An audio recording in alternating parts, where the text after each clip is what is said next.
Kita ketemu lagi, salam sejahtera untuk semuanya. Semoga semuanya dalam kondisi sehat-sehat saja. Kita mulai kuliah kita lagi tentang pendidikan anti korupsi. Sekarang materi kita tuh topiknya tentang nilai-nilai anti korupsi.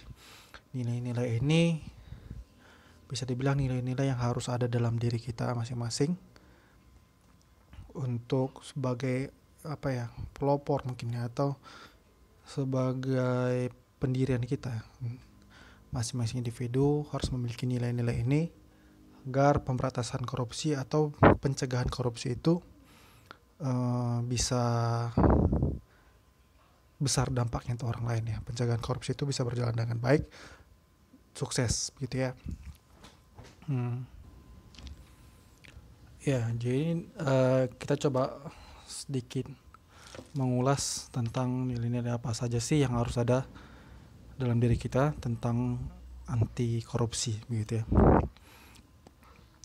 Jadi kenapa sih nilai-nilai ini harus diterapkan dalam diri kita masing-masing atau diri kita sebagai generasi muda ya di bumi kita Indonesia Raya ini? Ada yang berpendapat bahwa generasi muda yang sekarang itu hidup, besar, lahir, tumbuh, berkembang dalam sistem, dalam budaya yang korup gitu ya. Hal ini pasti berakibat dengan kehidupannya, ke budaya kita sebagai generasi muda, Anda sebagai generasi muda dalam menjalani kehidupan ke depannya begitu ya. Semua tahu lah budaya korupsi itu bagaimana. Mungkin semua pernah jadi pelakunya mungkin ya, mengalami, melihat, atau mungkin jadi pelakunya. Hal kecil mungkin dalam pengurusan SIM mungkin, atau pengurusan pernah ditilang sama polisi, atau berkas-berkas lainnya di lembaga-lembaga tertentu gitu ya. Coba kita mulai. Yang pertama tuh nilai kejujuran. Jadi kejujuran itu artinya itu berkaitan dengan ketulusan hati, kelurusan hati gitu ya. Kejujuran adalah mengungkap sesuatu sesuai dengan kenyataan yang dilakukan atau yang dialami atau yang dirasakan.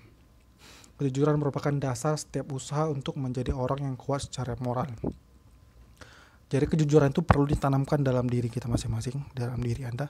Sebenarnya nilai-nilai ini nggak bisa kita paksakan ke orang lain. Nilai-nilai ini harus kita paksakan ke diri kita masing-masing. Ini bukan untuk orang lain, tapi untuk diri kita masing-masing. Untuk Anda, untuk saya juga begitu ya. Jadi masalah kejujuran ini kayaknya paling penting ya. Kalau semua jujur mungkin yang korupsi juga nggak ada mungkin ya, karena semuanya jujur gitu ya. Semua berlaku jujur, berkata jujur, berbuat jujur gitu kan. Semua yang kegiatannya dilakukan jujur, tidak ada menyimpang kanan kiri begitu ya. Semua lurus-lurus saja. Jadi kejujuran ini penting untuk kita untuk menjalani kehidupan kita. Kejujuran ini kan bisa dimulai dari lingkungan terdekat. Siapa? Diri kita masing-masing. Dari kejujuran dimulai dari lingkungan terdekat, diri kita masing-masing. Ini kayak bola salju ya, yang menggelinding, lama-lama semakin besar begitu ya. Jadi dari diri sendiri dia menggelinding terus ke keluarga, dari keluarga ke kelas atau sekolah begitu ya, atau tempat tinggal kita. Jadi dia menggelinding lagi terus dari terbentuk keluarga yang jujur menggelinding terus membentuk lingkaran tempat tinggal terdekat yang jujur. Dari lingkungan yang jujur menggelinding terus tak tertahankan akan membentuk masyarakat yang jujur. Dan masyarakat jujur akan membentuk karakter bangsa yang jujur.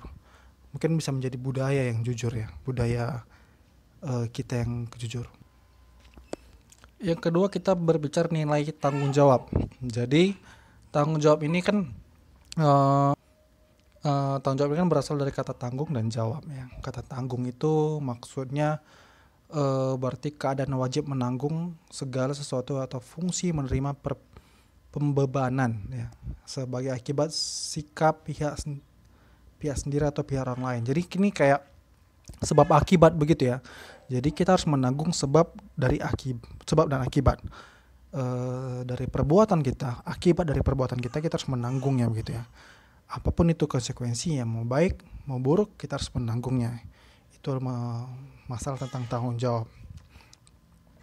Jadi setiap orangnya harus bertanggung jawab terhadap apa yang diniatkan, dikatakan dan dilakukan, terlebih mereka yang mengaku dirinya pemimpin. Yang ketiga itu nilai keberanian. Jadi keberanian itu adalah tindakan untuk memperjuangkan sesuatu yang diyakini kebenarannya. Jadi keberanian ini bisa dibilang dua ya, positif negatif. Ada orang berani melakukan tindakan yang benar, ada orang berani melakukan tindakan yang tidak benar atau tidak salah. Korupsi itulah sebuah keberanian ya. Melakukan tindakan korupsi itu kalau menurut saya sebuah keberanian. Mereka berani mengecewakan orang, mengecewakan keluarga begitu. Kalau mereka ketahuan, mengecewakan masyarakat begitu, itu sebuah keberanian. Tapi keberanian bagaimana? Itu keberanian yang tidak patut untuk dicontoh begitu ya. Jadi keberanian di sini memperjuangkan sesuatu yang benar. Katakan apa yang benar dan katakan apa yang salah begitu. Salah dikatakan salah, benar dikatakan salah dikatakan salah, benar dikatakan benar gitu ya. Jadi ini juga bisa menjadi sebuah budaya begitu ya, kalau kita menerapkannya dari diri sendiri ke keluarga, masyarakat, sampai ke budaya negara begitu ya. Masalah keberanian mengungkapkan sesuatu yang benar, keberanian melakukan tindakan yang benar, melaporkan yang salah kepada penegak hukum begitu ya, dan tidak takut ada konsekuensinya kan begitu. Pasti ada konsekuensi ya, mungkin kita bisa terancam, tapi bagaimana kita tetap bersikap berani melawan itu semua. Yang keempat itu masalah keadilan. Kadang keadilan ini agak sedikit ambigu ya masalah definisinya. Ada yang mengatakan keadilan itu sama rata gitu ya, sama rasa sama rata itu keadilan. Tapi keadilan itu kan bukan masalah seimbang ya. Maksudnya bukan masalah harus banyak yang sama, jumlah yang sama begitu kan. Adil ini kan bisa dibilang dengan sesuai kebutuhan gitu kan, memberikan sesuai kebutuhan begitu. Nggak mungkin misalnya Anda punya adik kecil nih kan, adik kecil ini dia perlu susu gitu, dia mungkin umurnya masih 1 tahun, sementara Anda sudah besar begitu kan. Jadi kebutuhan susu untuk adik sekecil dengan kebutuhan susu untuk Anda kan pasti berbeda, nggak mungkin diberikan dengan jumlah yang sama begitu, karena kebutuhan susu si adik lebih banyak gitu. Jadi yang dinamakan adil tidak hanya bermaksud sama rata, tapi memberikan seperlunya, memberikan sesuai dengan kebutuhan dan tujuan. Nanti mungkin membuat sama rata mungkin ya, tujuan mungkin membuat sama rata, tapi memberikannya sesuai dengan kebutuhannya. Berlaku adil gitu ya, adil dengan masalah hukum juga harus adil begitu ya. Masalah apa lagi ya, ya seperti itulah ya. Yang kelima ini masalah keterbukaan gitu. Keterbukaan berasal kata terbuka, artinya tidak tertutup atau tersingkap atau tidak dirahasiakan begitu. Mungkin nggak semua orang bisa langsung terbuka begitu. Mungkin ada sesuatu hal yang harus diprivasikan. Tapi yang pasti yang kita privasikan itu bukan sesuatu yang merugikan orang lain gitu. Keterbukaan itu harus terbuka masalah apa yang kita lakukan, apakah itu sesuai dengan hukum atau tidak gitu. Apakah kita telah melakukan kesalahan dan kita berani terbuka bahwa iya aku pelakunya begitu, aku mau bertanggung jawab gitu. Dia jujur, dia mau bertanggung jawab gitu ya. Terbuka ini masalah juga tidak menyembunyikan wajah kita yang sebenarnya gitu. Ada orang yang mengatakan bahwa dia berwajah dua gitu kan. Itu sesuatu yang tidak terbuka begitu kan. Kita bersikap baik di depan orang, padahal di dalam hati mungkin kita tidak suka. Itu kan sesuatu yang tidak terbuka begitu. Mungkin keterbukaan itu sesuatu yang tidak mengenakan untuk orang lain, tapi kalau itu baik ya kita harus buka semua begitu. Disiplin yang keenam, nilai disiplin itu berasal kata disiplin yang artinya tertib, ketaatan dan dalam peraturan, ketaatan dalam peraturan. Jadi dengan cara mengatur pola waktu sebaik-baiknya, manajemen waktu ya, menyelesaikan tugas dan pekerjaan, itu sesuatu yang bisa dibilang berdisiplin ya. Kita belajar tentang disiplin. nggak gampang ya untuk jadi disiplin tuh, nggak gampang. Tapi kita bisa terus harus mencobanya agar disiplin ini pasti untuk kebaikan kita dan kebaikan orang lain gitu ya. Teman-teman mungkin ada yang dengar suara anak bayi, itu anak saya lagi nangis sama ibunya. Disiplin. Jadi kita disiplin tuh kita harus, kata kunci disiplin adalah komitmen, tepat waktu, prioritas, ada perencanaan, taat, fokus, dan konsisten. Disiplin tuh harus konsisten gitu, fokus dan konsisten. Jangan hanya disiplin hari ini tapi besok nggak disiplin lagi gitu. Nilai ketujuh itu adalah kesederhanaan. Kemarin saya menyinggung tentang sebuah negara yang mereka punya budaya yang sangat sederhana gitu, termasuk presidennya yang tidak memiliki rumah sebagus anggota DPR RI kita gitu ya. Mereka heran kenapa presiden mereka nggak punya rumah sebagus anggota DPR yang di Indonesia begitu. Itu sebuah kesadaran, itu sebuah budaya yang sangat baik. Itu sebuah budaya yang bisa membuat korupsi angka korupsi bisa turun drastis gitu, dengan kesederhanaan, membeli sesuatu sesuai dengan kebutuhan, tidak berlebihan begitu ya. Jadi bagaimana sih kita bisa mewujudkan kesederhanaan di kampus itu? Di antaranya adalah rendah hati dalam pergaulan di sekolah, di kampus, berpakaian dan menggunakan aksesoris yang tidak berlebihan, tidak boros dalam memenuhi kebutuhan hidup, tidak suka pamer kekayaan, serta hemat dalam menggunakan air, listrik, dan energi lainnya gitu. Itu sebuah kesederhanaan gitu. Jadi orang yang sederhana buat orang yang tidak membutuhkan sesuatu yang berlebihan gitu kan. Orang yang sudah merasa cukup dan orang yang mungkin selalu bersyukur gitu ya. Dia sederhana, dia sudah memilikinya dan dia rasa cukup, itu sebuah kesederhanaan, sebuah ucapan syukurnya begitu terhadap apa yang sudah dimilikinya begitu ya. Yang ke-9 tuh ini yang terakhir ya, yang ke-9 ya, masalah kepedulian. Ada nomor 8 itu kerja keras. Tadi kesederhanaan nomor 7, nomor 8 itu nilai ke-8 itu kerja keras. Kerja keras yang bermakna itu kegiatan yang dilakukan untuk mencari nafkah gitu, mencari kebutuhan sehari-hari ya. Keras itu artinya gigih atau sungguh-sungguh hati. Dengan demikian bekerja keras berarti melakukan sesuatu secara bersungguh-sungguh. Pribadi pekerja keras akan muncul dari sosok yang memiliki motivasi tinggi untuk berubah dan pantang menyerah dalam segala keadaan.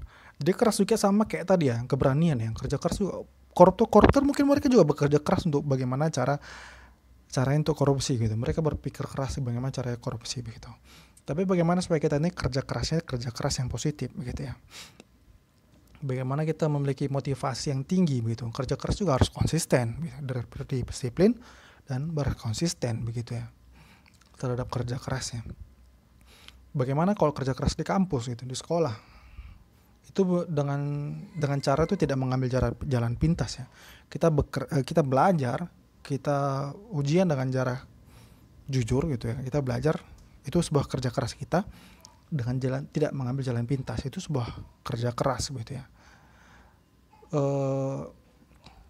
Menggunakan waktu yang sebaik-baiknya untuk mengejar suatu target atau tujuan, serta tidak terlalu memikirkan apa yang akan diperoleh, tetapi memikir apa yang harus dapat dihasilkan.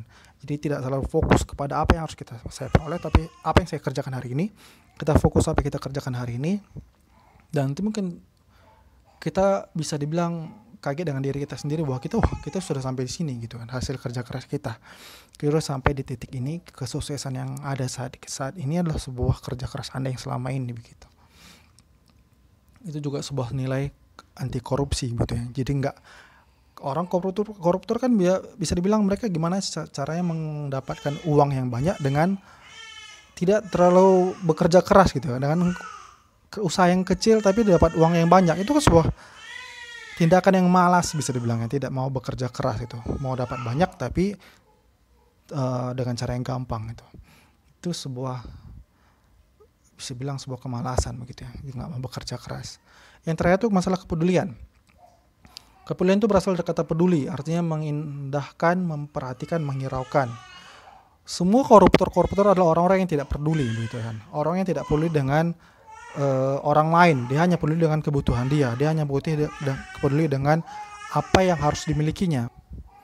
Jadi bagaimana kepedulian di kampus gitu ya. Kepedulian kampus tuh diantaranya mematuhi peraturan sekolah dan taat tertib kampus, mengatasi kesulitan yang dihadapi teman, merawat tanaman di sekitar sekolah dan kampus, tidak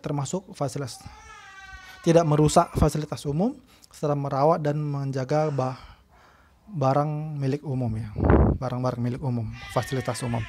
Mungkin itu saja. Ada 9 nilai-nilai itu yang harus kita tanamkan dari diri kita. Kita nggak bisa menuntut itu harus ditanamkan ke orang lain, tapi kita harus bisa menuntut itu ditanamkan dari diri kita ke keluarga, dari keluarga ke lingkungan ke negara yang mempunyai 9 nilai-nilai anti korupsi. Mungkin itu kuliah kita hari ini. Terima kasih untuk kuliahnya, telah menyimaknya. Sekian.